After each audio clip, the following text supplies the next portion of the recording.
Hello, I'm Dr. Romany Reagan. I'm a research fellow at the Museum of the Home in London, and I have a one-year research project focusing on the hidden histories of women in medicine. So I'm presenting my preliminary research at a conference coming up in Spain, and they said to make a little video for the delegates, and I thought, why don't I make a little video for everyone? So instead of doing it on my computer, which is pretty boring, I think we're all sick of that, I decided to come to my local wood, where there is also a very interesting wooden fort that I found that's quite spooky and quite amazing. So I decided to come out here and give you a little bit of atmosphere for my project, which of course is studying nature and botany and scientific discoveries. I first became interested in this subject 3 years ago, actually. And at that time I was studying the botanical scientific discoveries of the 18th and 19th century and how women were working on botanical illustrations, and they were also making their own discoveries, but they would hand over their research to their brothers and their fathers for their own publications.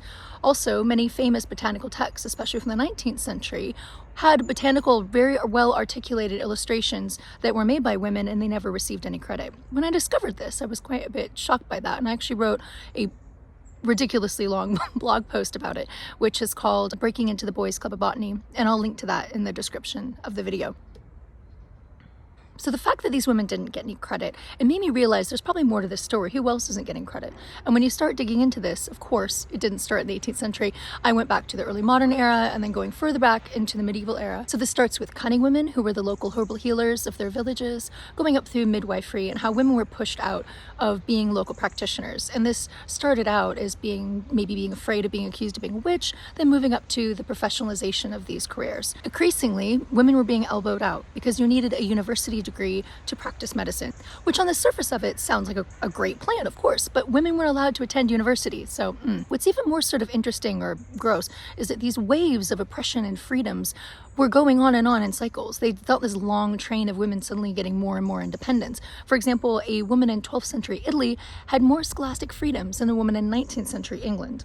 I've named my project Women's Weeds because I love a pun, but also because I like the idea of taking this sort of pejorative, frothy idea of just the clothing that women wear and to flip it on its head, if something is more actually reclamation and celebration. These weeds, in fact, are shared herbal knowledge, and these are stories that need to be remembered. After I finish my contextual research in the library, that's when I'll start going into the archive with the stories of some women I've already teased out as being quite key to my story.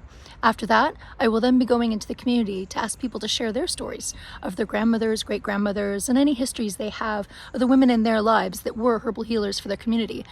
These are the stories that weren't documented. I'm not going to find them in the library. In order to get the meat of this, I really need to go to the community.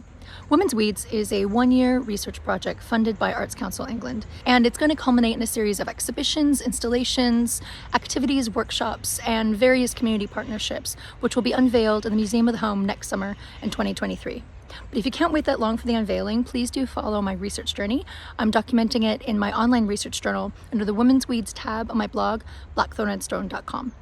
Watch this space. I think we need to take a moment to appreciate this marvelously creepy fort. I kind of want to move in.